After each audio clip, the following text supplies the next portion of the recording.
not being enough, not looking a certain way, not feeling a certain way. The big appearance change that slows down, like getting this taken off the list, so to speak, like you were describing. And there's obviously resource constraints, travel constraints. If you're coming to see me in Austin, Texas, there's all sorts of things that crop up. So one of the things I'll talk about is simultaneous fat transfer for patients who are undergoing explant surgery, and like how to think about that. So fat transfers, and we'll try to approach it very, very clear so everybody understands. Everybody should understand like their body fat, their lean body mass, relative to bone density and everything. So with like a DEXA scan or in-body scan or something to help them understand their body mass index and proportion that they have of muscle mass to fat. And so that's my baseline. Like when you come in and you want to have an explant and discuss a fat transfer, we need to understand where you're starting with from in terms of lean body mass, because I've done several thousand fat transfers.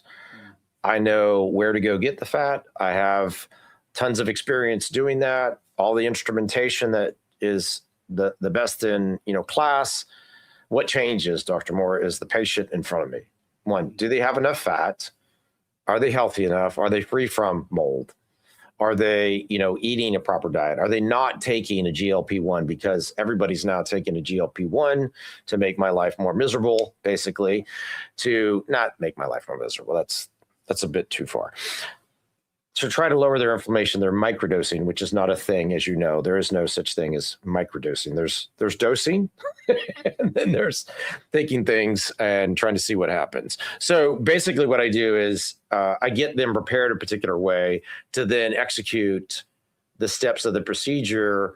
And then when we recover them, our goal is to keep them on the appropriate macros, but keep their BMI like it was pre-op or slightly above. Because if it drops even a single point below, you can lose as much as 40 to 50 to 60% of the fat. Wow. And that's really the game right there. I think that alone, that statement, I've never heard. And I've talked to a lot of women that have gone to a lot of docs. And just making sure someone understands that so they have a point to just reference is amazing. Well,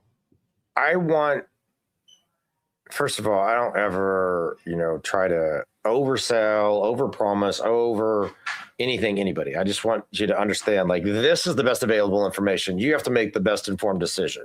So for somebody in my position to say fat transfers don't work is total bullshit. Of course they work. Fat's the original filler.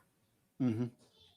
So it's your own genetic material. Of course it should work, given these sets of, we'll just say criteria. Like, we want the patient to be in good health. So your patient that you worked on and got all the symptoms resolved, except for some of the autoimmune symptoms. We would talk to her and say, look, given your current state of health and your toxicity report, because we use Vibrant Wellness all the time, as you know, this is what we recommend.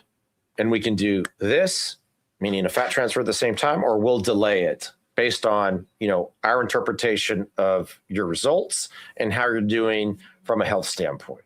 And, I didn't mention hormonal balance.